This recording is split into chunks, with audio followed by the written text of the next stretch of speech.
Hello everyone, my name is Eddie Bolen. I'm the pastor at Edgewater United Methodist Church, and I'm also the pastor at Midway United Methodist Church. I would like to thank you so much for taking some time and for watching this video. About 3 months ago, I did something for the very first time. You see, it was 3 months ago that I sat down, just like I am right now, sit down on my computer, and I turned on my webcam. It's the webcam that's built with special lighting, well, as you can well see. But I sat down, I was in my office, and I sat down, I turned on my webcam, and I was making a video that would be my first ever video that will be posted to Facebook that will then go on YouTube. And as I prepared notes and had notes that were there, I quickly, at the very top of the page, I had two words that were handwritten.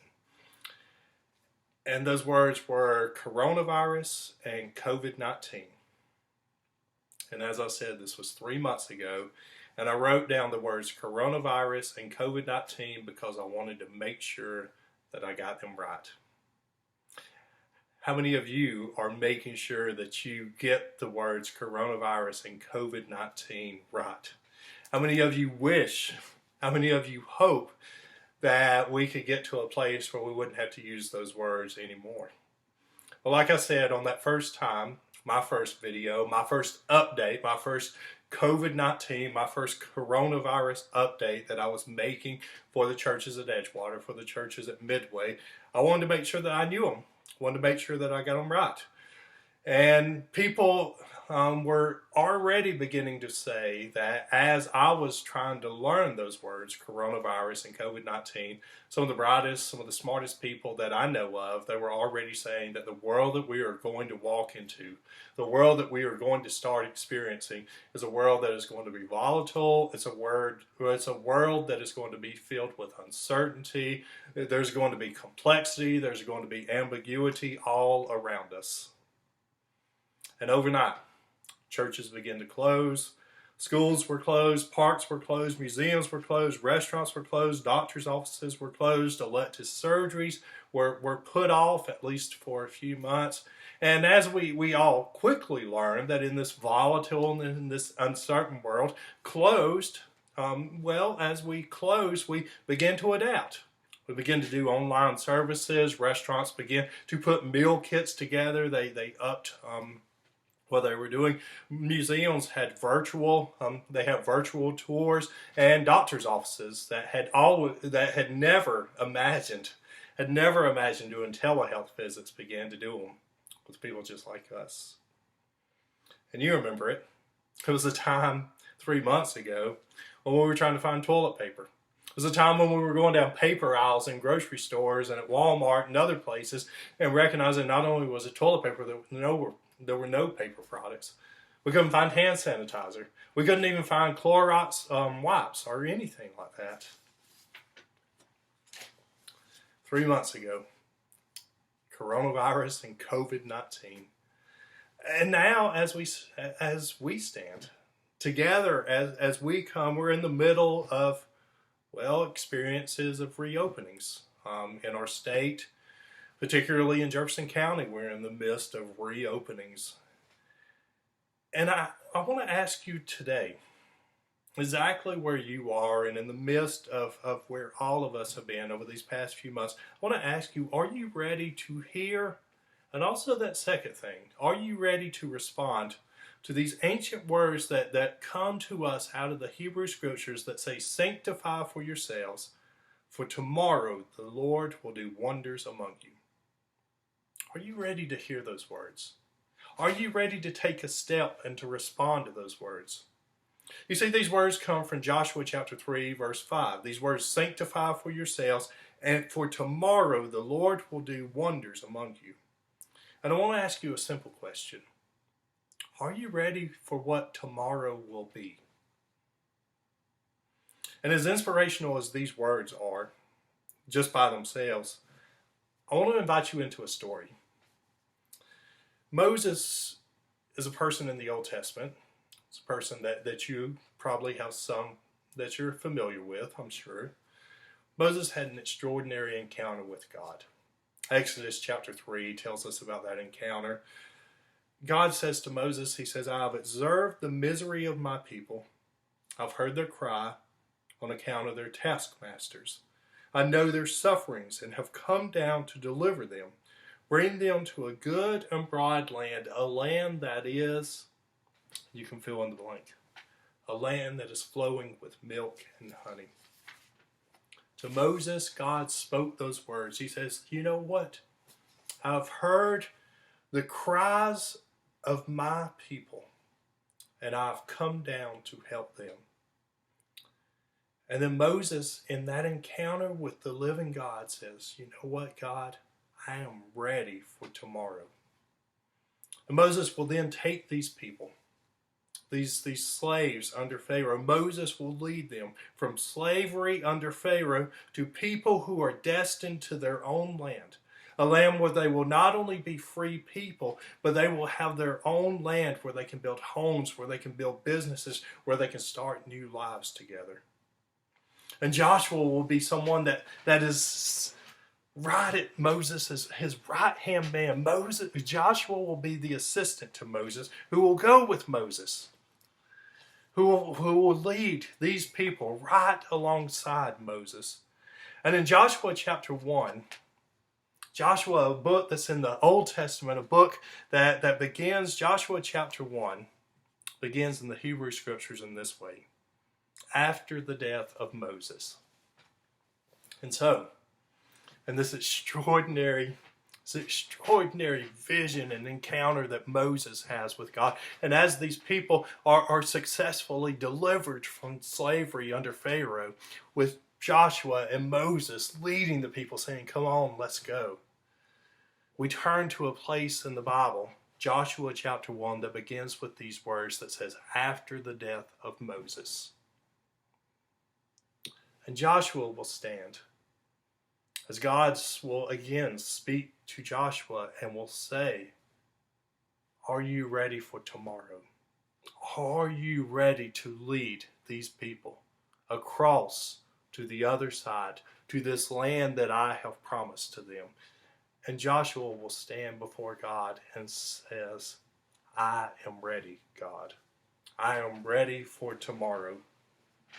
And that tomorrow that Joshua will begin to lead these people into the place where Moses has brought them to the very edge, and they could see to the other side of the river. They could see that next step to the land that God had promised to them. Joshua stands in the middle of what will be for him a volatile world. It will be a world that is filled with uncertainty. It will be a world that is filled with complexity that he has never experienced as an assistant. And it will be a world that is filled with all kinds of ambiguity. And Joshua will stand as they can begin to see the very edges of that promised land that God has said to them. And as they begin to imagine the obstacles that will stand in their way. Well, by the end of chapter 1, Joshua will stand among those people, and together in unity they will say to Joshua, as we were with Moses, we will go with you, Joshua. And the very people will say, yes, Joshua, we are ready for tomorrow. And as they stand on the edge of a river that they have never crossed before, without a playbook, without any historical guidance, with no list of the best practices to get to the other side, Joshua, who moves from assistant to commander, a field promotion, will look to a couple of spies and ask them to go take a look at the land. Go and consider the obstacles that are in front of us. And they will stand and they will look at Joshua and they will say, yes, Joshua, we are ready for tomorrow. We will go tomorrow. And they are the very first ones. They are the very first ones that will have that first vision of what crossing over to the other side, of what it will look like. And then at the edge of the water, as these spies come back to Joshua, and as they give him their report, At the edge of the water, Joshua will stand up. And as he says to the people, we will camp here for the night. He will offer them these words: sanctify yourselves, for tomorrow the Lord will do wonders among you. Those inspirational words that we started with. And as they wake up early the next morning and stand at the very edge of the water, close enough to hear the water as it rushes past them. And you've had that experience before. You know what it's like to be so close to the river that you can hear the water as it rushes past you.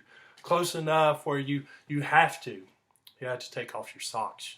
You had to take off your shoes, and then you had to take off your socks. I don't guess you could take off your socks first. But as you get barefooted, and as you stand there on that, you know what it's like.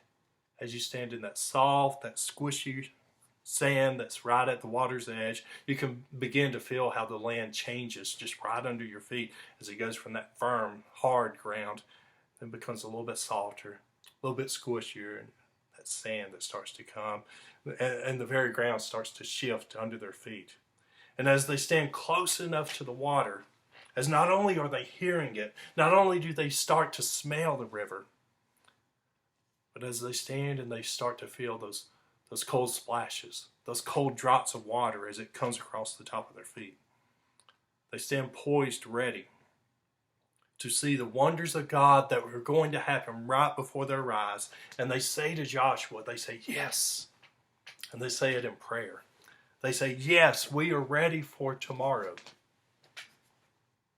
You see, the wonders of God that they needed was to be able to stand on the other side of the river. The wonders of God that would need to happen right before their very eyes is for them to be able to stand on that other side of the river on dry ground as they crossed over. Now, it had to be a very big wonder of God to make the ground of the river completely dry. But you see what they needed. And when they were able to say, yes, Joshua, we are ready for tomorrow, what they needed, well, those people who were on the other side, looking at the promised land, looking on the other side of the river, you see, they were people who needed a place where they could begin to build their home. They needed a place where they could have children. And so they said, yes, Joshua, we are ready for tomorrow. And you see, there were others that had children, and they were standing on the other side, and they were looking, they were imagining what that promised land would look like. And they would turn to Joshua, and they would say, yes, we are ready for tomorrow. We need a place where we can begin to build schools. We need to have a community where we can begin to teach our children what life is going to look like as free people. What life is going to look like as the people of God who have been delivered by God to this promised land. Yes, Joshua, we are ready for tomorrow. And even middle-aged people who begin to emerge and they begin to get a glance on the other side of the river at that promised land. And they said, yes, we are ready for tomorrow. We are ready to begin to build our own businesses. We are ready to begin to work for ourselves. We are ready to begin to be entrepreneurs who are able to live in our own homes, who are able to create from our very own hands, who are able to sell those things that we are creating. Yes, Joshua, we are ready for tomorrow. And to those who were tired, to those who were worn out, to those who had lived as brick makers under Pharaoh, for those who have been at the whim and the whimper of where Pharaoh would send them and direct them, to those who have been slaves who had made bricks and who had journeyed through this exile, who had followed Moses and now had followed Joshua to the very edge where they had camped, at the very edge of the river. As they looked to the other side, they said, yes, Joshua, we are ready for tomorrow. We are ready to rest in a land that is going to be ours. We are ready to begin to share the dreams about this land and this community that we are going to build together. We are ready to share the hopes that only the wonder of God can create in our world, in our community. Yes, Joshua, we are ready for tomorrow. You see, to experience the wonders of God, they needed to do that same thing, well, that has been passed down from the ancient civilization of Joshua, that is passed down to you today. They needed to step right up to the water's edge, and they needed to not only feel the soft, damp, sandy, squishy soil that was under their feet, but they needed to begin to dip their toes in the water and to begin to feel that cold water splash over the tops of their feet. And I want to ask you, are you in a place right now where you are at the water's edge, and are you ready for tomorrow? Are you ready to go to that other side and to experience the wonders of God? You see, they needed to go further. They needed to get their feet wet together as they crossed over, together as they dipped their toes into the edge of the water. The waters, as Joshua chapter 3 tells us, the waters, they stood still and they began rising up in a single heap. And they crossed on dry ground, experiencing the wonders of God. You see, without the wonders of God, without that water standing still and rising up in a single heap, not only could they not cross to the other side, but they would not experience the wonders of God that would lead them from that river into that new and promised land.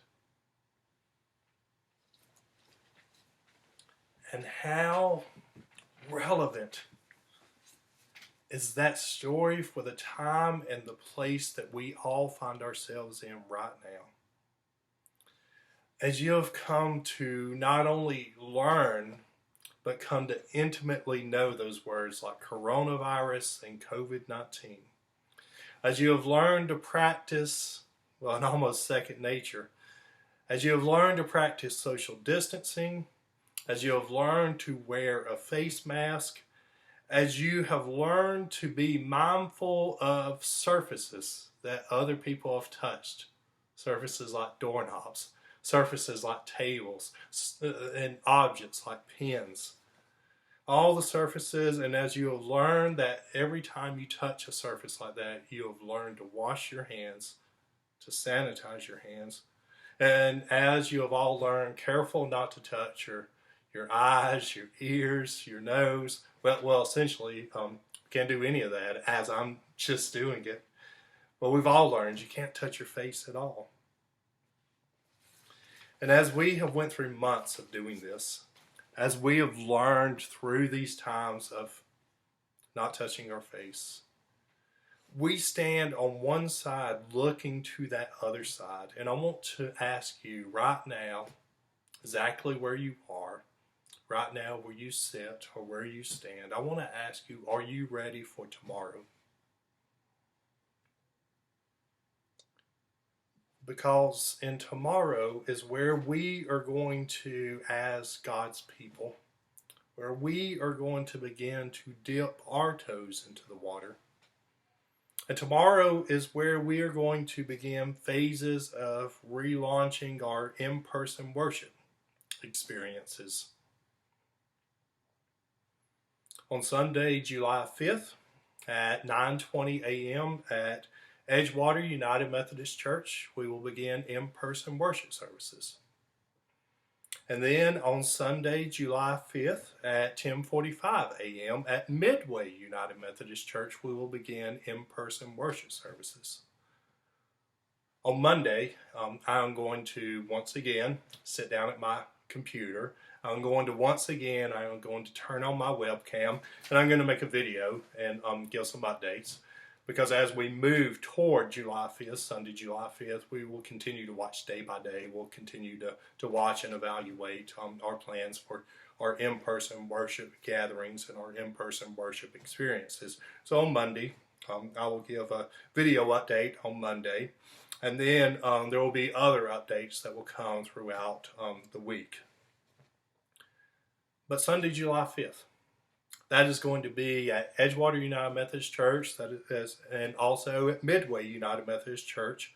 That is going to be our first step, taking our first step, fully expecting that as we begin to take our first step, as we begin to dip our toes into the water, as we begin to cross over to that other side, as we begin to take that next step, we expect fully.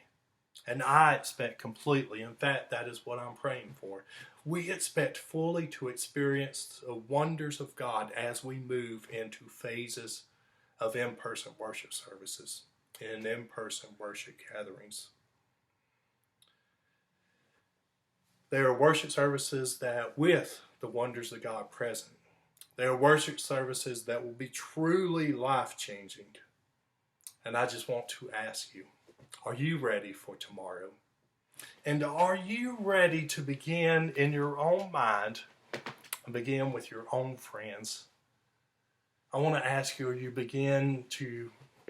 ready to begin to ask, not only are you ready for tomorrow, which I think for a lot of us during COVID-19 and during the coronavirus that we have had to certainly push ourselves and ask ourselves, are you ready for tomorrow? But I want to ask you, are you ready now? To begin to ask yourself, am I ready for Sunday? And as I said, throughout the week, we'll begin to give updates and make evaluations about where we are. But as we stand, I want you to ask today, are you ready for tomorrow? Because as we cross over to the other side, we do it with God's guidance, and we do it with full expectation that God will unfold the wonders that only God can provide in our lives and in our world as we go to the other side. And let us all be ready to worship in person, in a worship environment, and in worship services that will truly be life-changing. Thanks again for watching.